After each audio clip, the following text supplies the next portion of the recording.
Hello and welcome to Pain Stories. My name is Natalie Schaefer and I'm the creator of The Little Things. Pain Stories is a series where I interview people from around the world to talk about their stories and journeys related to pain. I want to research and shed some light on the difficult topic of chronic pain while helping others get informed, feel understood, seen, and find support. Today, we're going to talk with my sister Michelle about her back and hip pain. So let's welcome her to the stage. Hi, Michelle. Welcome to Pain Stories. Thank you Hi. for being here and telling us a little bit about your story. So, before we start, could you tell us just a little bit about yourself? My name is Michelle. I'm a designer and I'm currently living in Bogota, Colombia. Thank you so much. How did your pain story start? My pain story started about 3 years ago. I had a scooter, like a Vespa, and I was driving back from work in Germany, and then like a car came basically, yeah, not out of nowhere, but it came from a side, and it wasn't supposed to be there, and I had the green light, but I couldn't stop because the floor was wet, like the asphalt was wet, so I hit the brakes, but it didn't stop at all, and I crashed basically into the side of the car with full force at like, I don't know, 45 kilometers per hour, like super fast.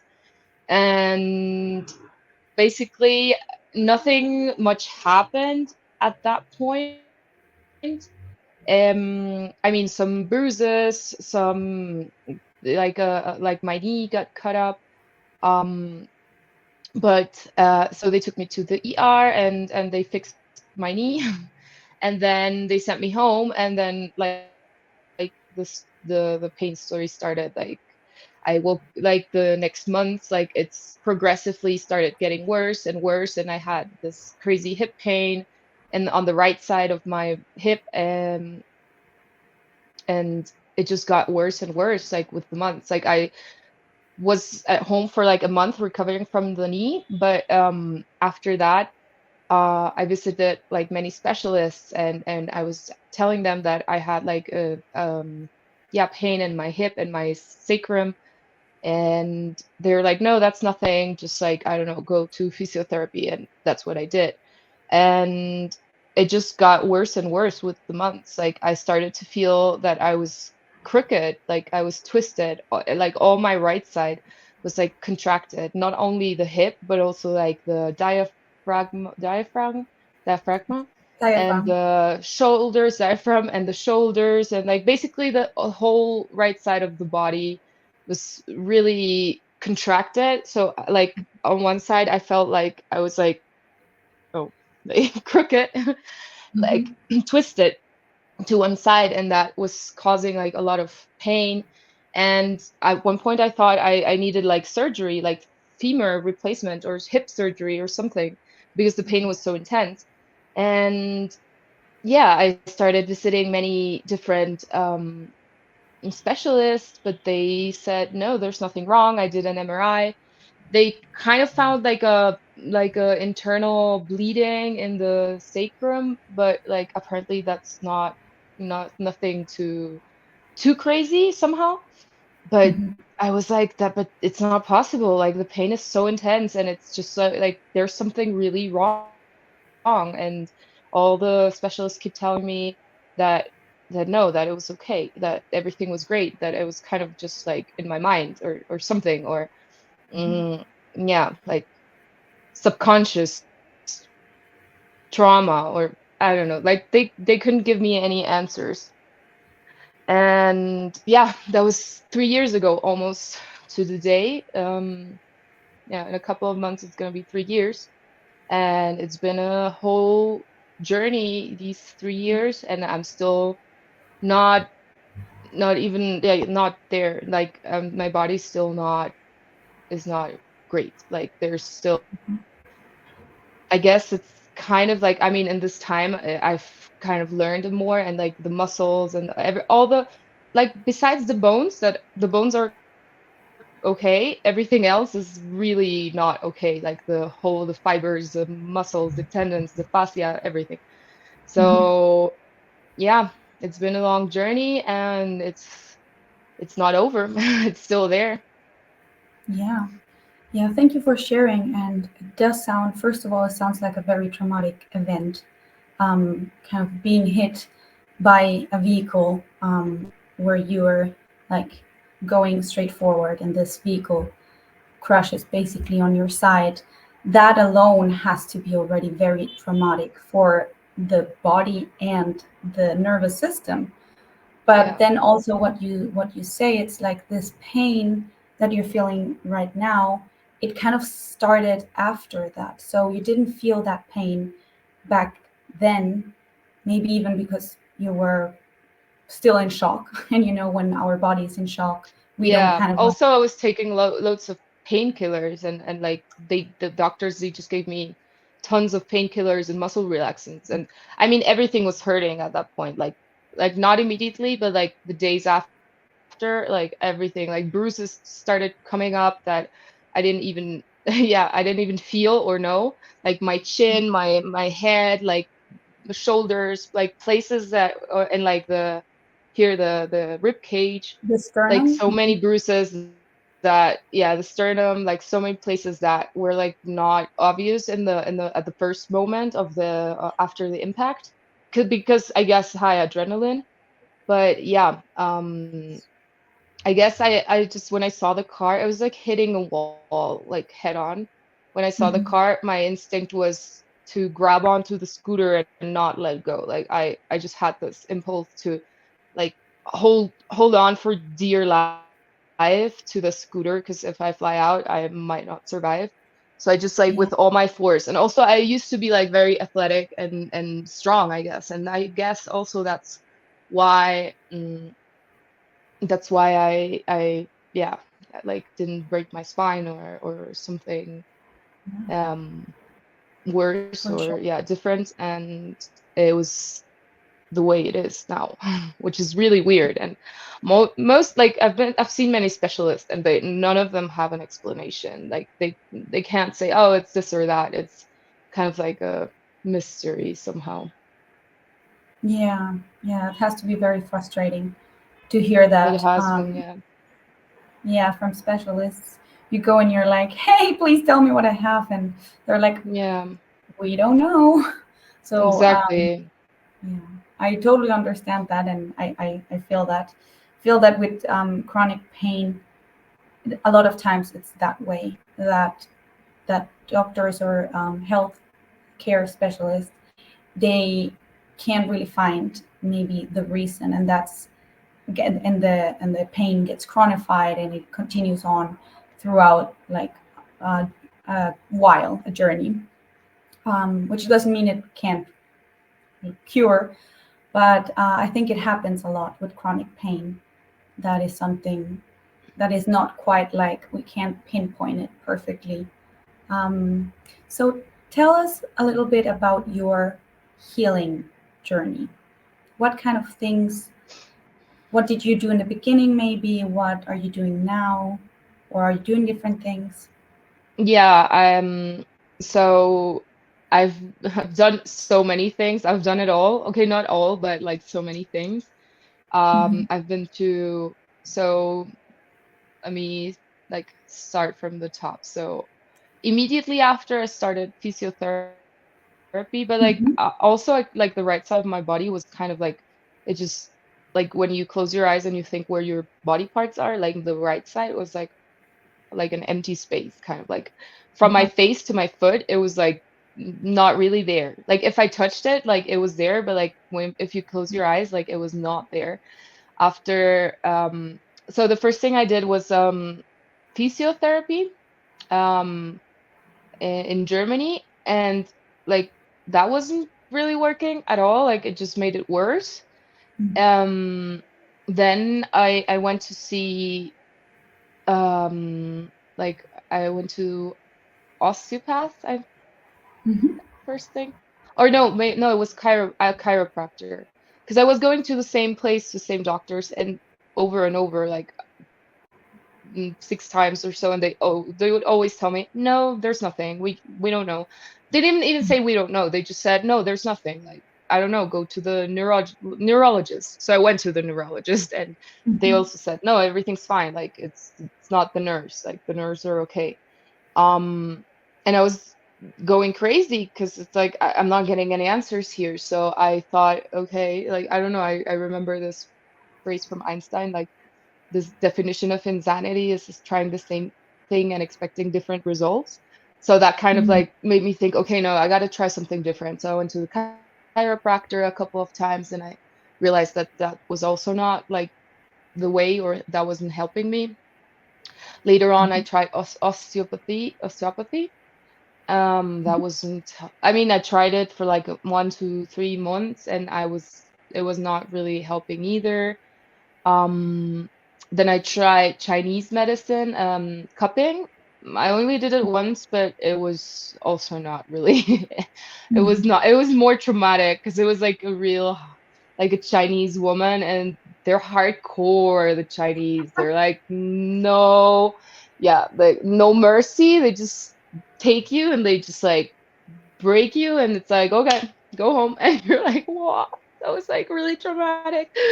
Um, so I didn't go back there again. Also, I didn't feel like the cupping like actually did anything. Mm-hmm. Um, then I tried um there's there's this thing called RPG, and it's like myofascial work kind of thing, and I tried Pilates. Um, and I mean, exercise is always good for the body, but it was not also not really helping or like solving my Yeah. issues. And I tried, um, I don't even remember what more, but so I tried EDMR for like 2 sessions, but also I don't know.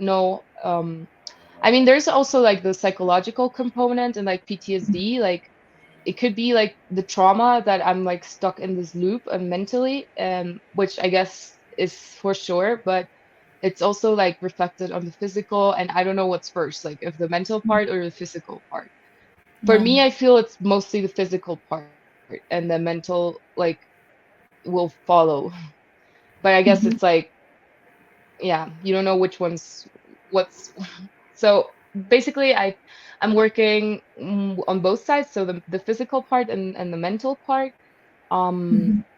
right now, I'm not working with a professional psychologist, like a psychologist, or but I'm looking I'm looking for someone new, Yeah. and I'm doing acupuncture, and I'm also doing right now I'm doing like this with this physiotherapist. Her name is Benjin. She's actually from Venezuela, but I guess her family's like from Asia.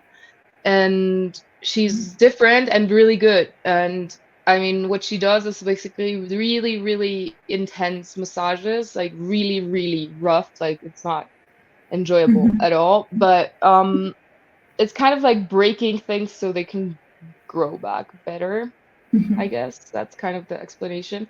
But I feel like like I've seen improvements and I've seen changes with that. So that's why I'm sticking with that, because yeah, it's been like a couple of months, and now I see that like things are starting to loosen up, and like there's hope. Like there's still long ways to go, but I guess like it's going into the right direction at least. And I'm also trying to do mobility movements. Like every day I do stretching and mobility movements, and I guess I just have to believe someday it will be back, my body will be back where it's supposed to be. And I guess Mm-hmm. it's like mind over matter kind of thing. Like I try to think that if I just am persistent and resilient and stay at it long enough, it will happen for me. I guess bodies are like plants, like they're resilient. They're like you chop them off and make a cutting and they sprout roots, and you cut them off somewhere and they just like find a new way to put out a new shoot, and bodies are the same. It's just like we Yeah. need to give them a lot of credit for all the things they can do. And obviously, but it's a slow process. It's like, Yeah. as you can see, I have many plants. And they take their time, but they're resilient. They're very resilient. Like you can chop them Yeah. off and put them in water, and in 2 months there will be a new root system, and then you can just have another plant. And that's kind of Yeah. they kind of inspire me in that way too. Yeah. Yeah, I understand. And you're totally right. I mean, the body is absolutely incredibly resilient, and humans are incredibly resilient. But it does take sometimes time and patience and love. And sometimes we want things to happen immediately. And I wish that would be the case. But most of the times it just takes time. And so, yes, you're right. Bodies are incredibly And resilient. courage. I think courage is also a big word there.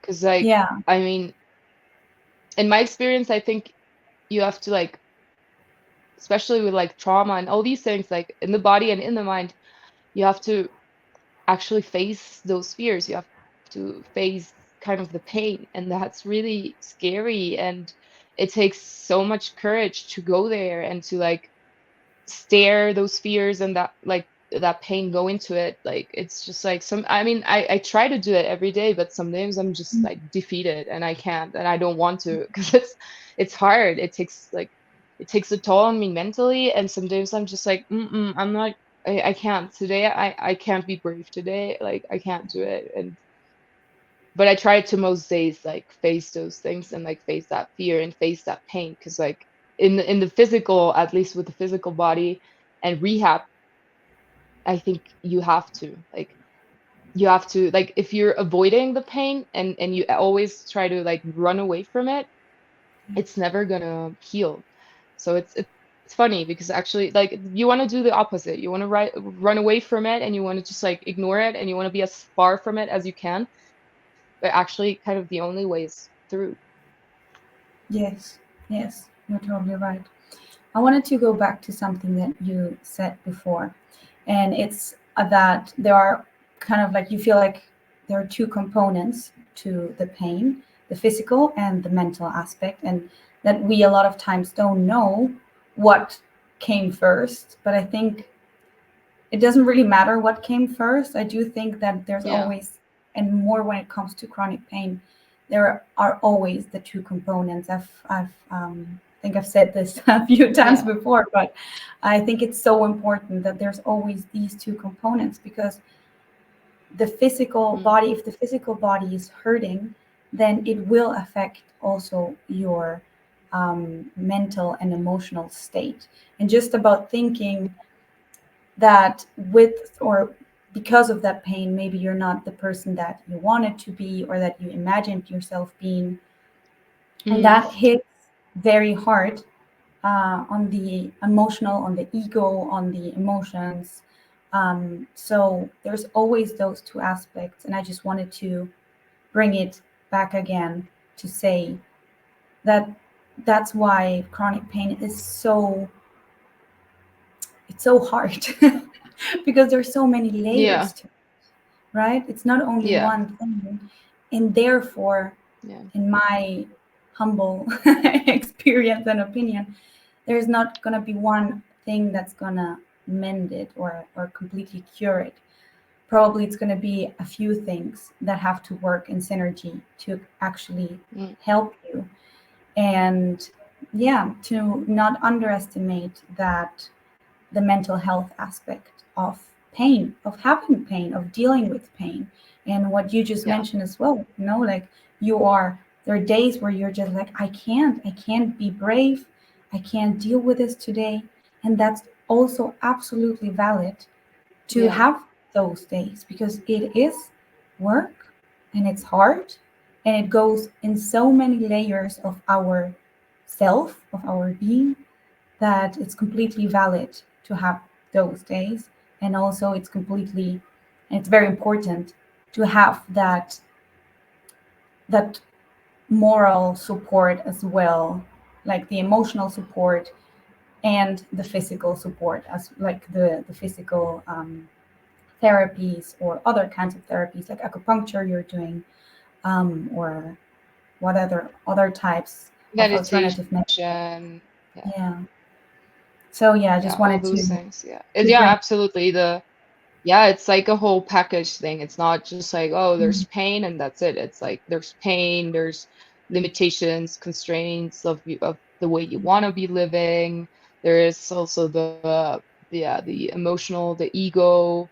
Like it just has so many layers and it goes so deep, and it's just like it has forced me to rethink a lot of things and like to become a much stronger person. And it's been a process. Like some days I'm okay and I can deal with it. Some days I just want to like hide it under the blanket and like stay there forever. And it's like some days are Mhm. really, really dark, but I guess like like in that darkness you can also you find the light, and then you become a much like a wiser person and like more resilient. And Yeah. the more darkness there is, there also will be more light. So at the end, I think, yeah, it's like it's a 360 work, like so many aspects of life. And but same as like with the plants in the body, it's like we are resilient as humans, so we find ways around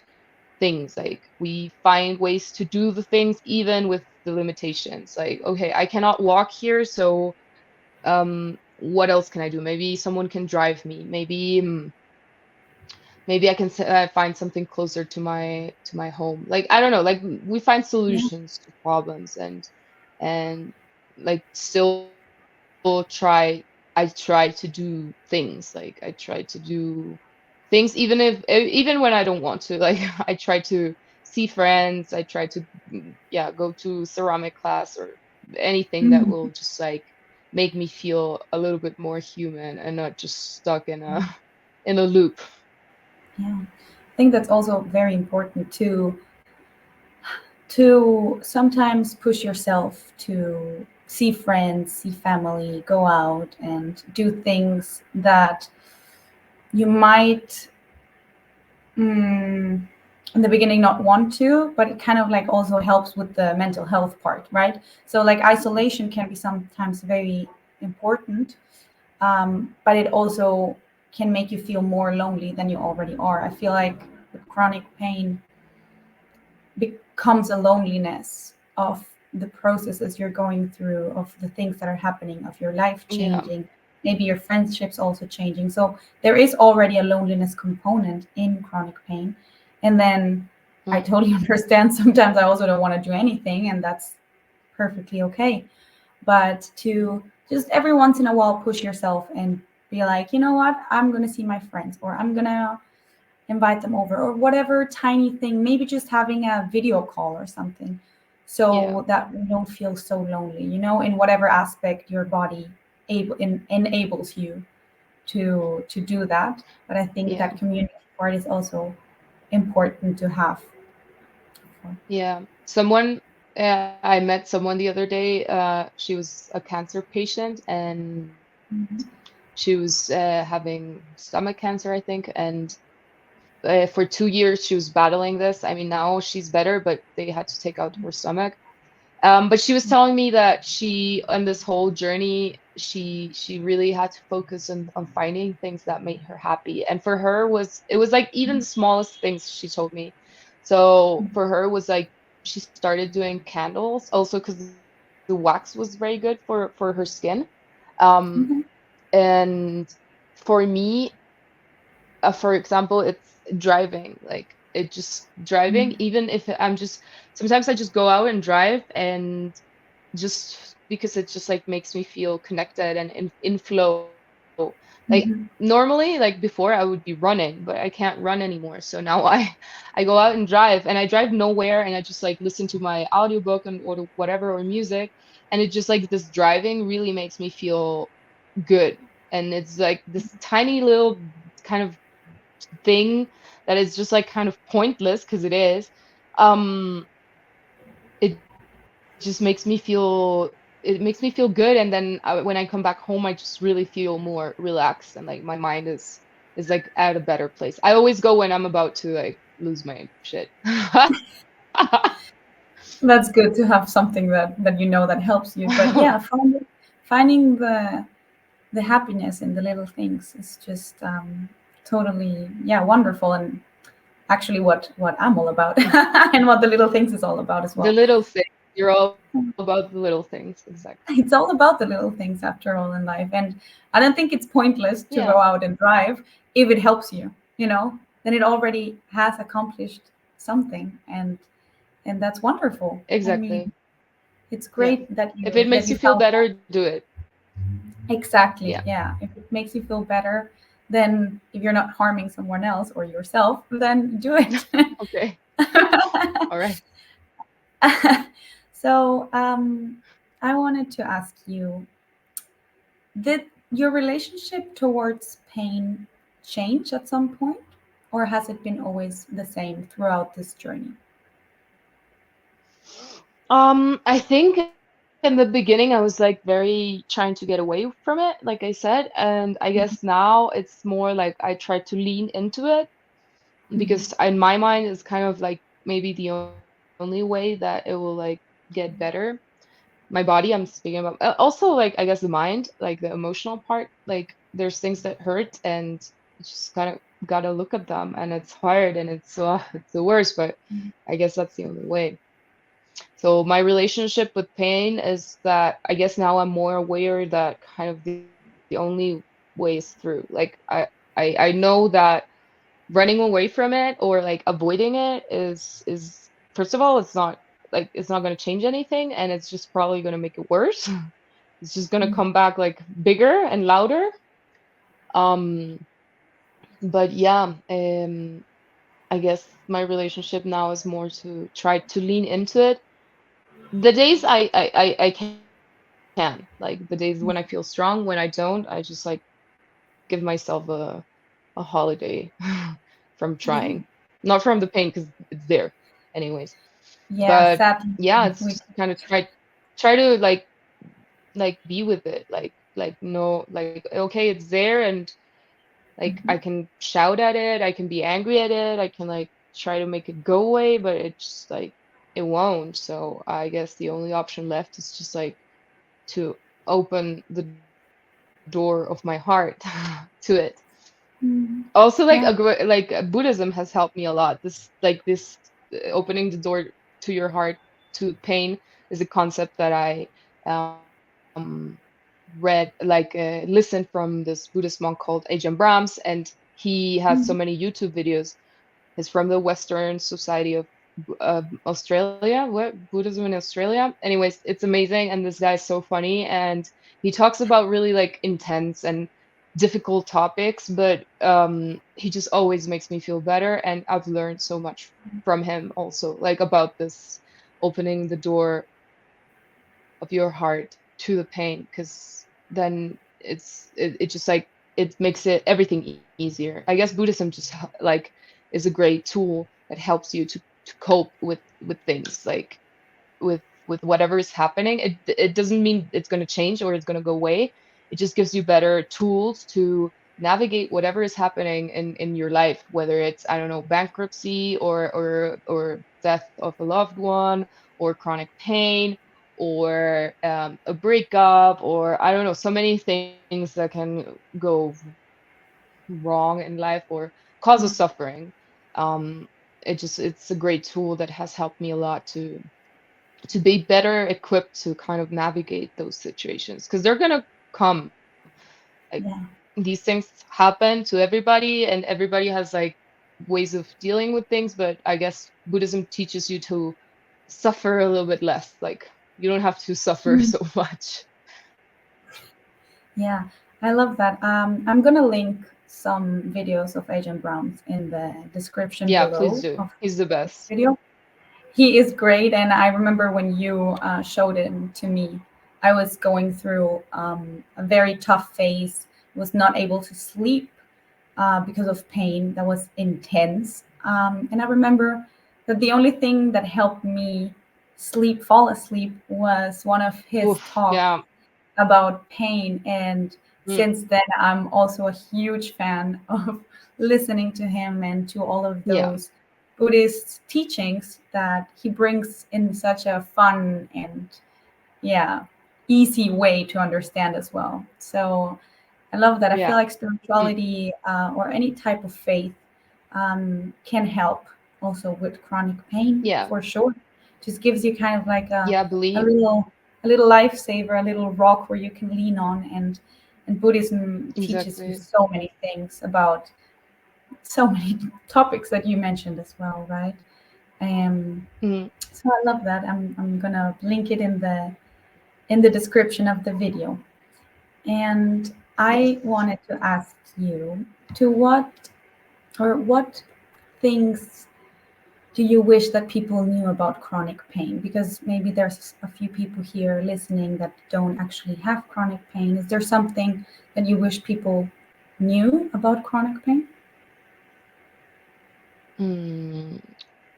I guess that it's really hard, that it's really scary, that it takes up a lot of your energy, like mentally. Like it's just like your brain is just like half or a quarter actually there. Like the other part is just like dealing with the pain. So you're like exhausted all the time. Like little Mhm. things just like that might seem normal to other people just like feel like really big for someone with chronic pain, like really like if you like climbing Mount Everest or something, like something impossible. And even if it's the tiniest task, you feel like it's just like this huge challenge. And it's tiring and it's scary and it's lonely. And I guess people want to find solutions when you tell them, but I guess it's not about that. It's more about you want just want people to listen, even if it's like the 600th time you're speaking about it. But it's just like you want to feel heard and you want to feel seen and supported in whatever way it might look like, that support. But I guess, yeah, I just want to, like everybody else, just want to feel connected. Yes, absolutely.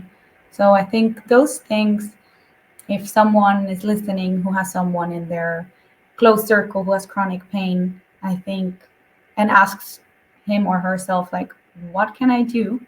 I think one thing is just to, yeah, listening and hearing the person out, just talking about it and maybe asking questions, being curious about what is it like to be in your skin right now, Mm. and not trying to like figure things out or give you a new approach, because a lot of times when people who have chronic pain, they have gone through a lot of therapies. It's not their first rodeo of going to one doctor or one therapy. Mm. So Mm. probably the best thing one can do is just being present and listening, like you said. Because I guess like one tip is like always like keep trying things, keep looking, like don't give up, like even if it takes many years or forever, like just keep on trying. And I know it's hard, and I know sometimes you just don't want to try anymore, but I guess it's like you you might find answers, and you might find answers in places that you don't expect, and just like keep trying different things. And even if it just like doesn't solve the problem, if it just makes you feel 1% better, then it's like there's something there. Like keep trying Yeah. different things, keep visiting different doctors, keep visiting different alternative medical professionals, like um different psychologists, like. And and also if it's not working, like I mean not once, like it's not like one time thing and then whoa it's better. No, like try it at least, I don't know, a couple of months, 2 3 months, or Mhm. 3 4 sessions, and then you can make a more accurate assessment if this is actually something that is like making you feel better Yeah. in whatever way that might look like if it's psychological, if it makes you feel lighter, if or physically, if it makes you feel more relaxed, or whatever improvement you, yeah, you think you feel, that's valid. And keep on trying. And if it's not, then just drop it and look for something else, because sometimes we also like stay places longer than need be that are not really serving us, or not really Yeah. making us grow, or helping us in a way. So I think think keep trying things and switch it up when maybe the answers are not there. Yeah. And our body has so much wisdom. So always listening to that part of yourself that is telling you like a tiny yes or a tiny like no. That is always I feel like the body does talk to us and we just need to listen a little bit. And when we hear that yes or that no, then we should listen because probably Yeah, the intuition. the intuition Yeah. is probably Mm. probably talking to us and telling us not that way or yes that way. So Yeah, and also pro tip, other tip is like there's some really bad doctors out there. Just like if you go to one and it's bad, don't go back. Like it's not, you don't need to do that to oh yourself yeah, for sure. Like I yeah, wish I hadn't been so intense about doctors who are not yeah, great.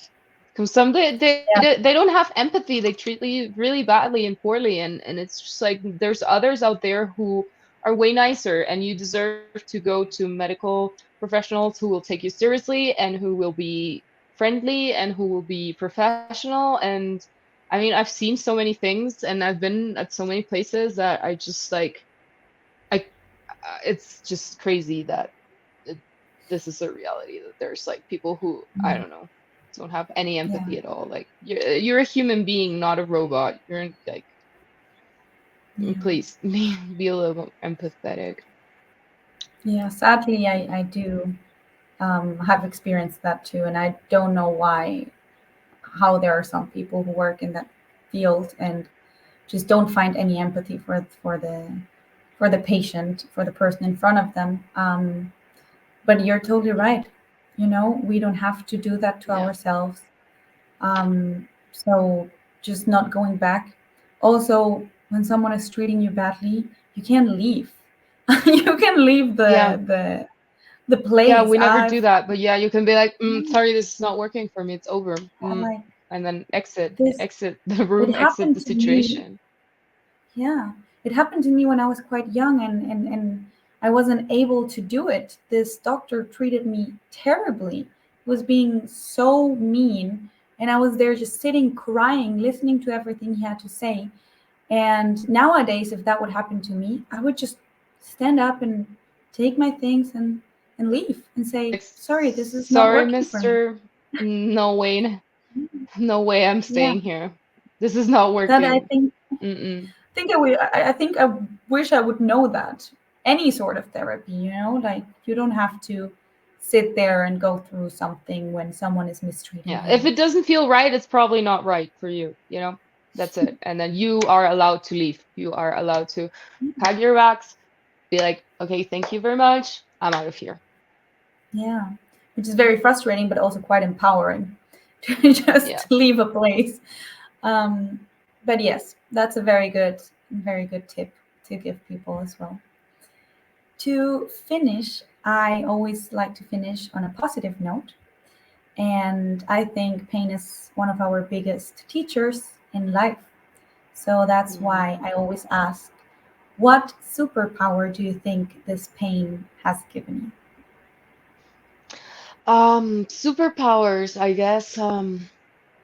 Well, first of all, I think I have more empathy for others because you? like I see people and sometimes even like on the street or anything, and when they react badly or they do something that is like I just know that they are carrying so much pain, and that's why they're doing these bad things or whatever, or treating me bad.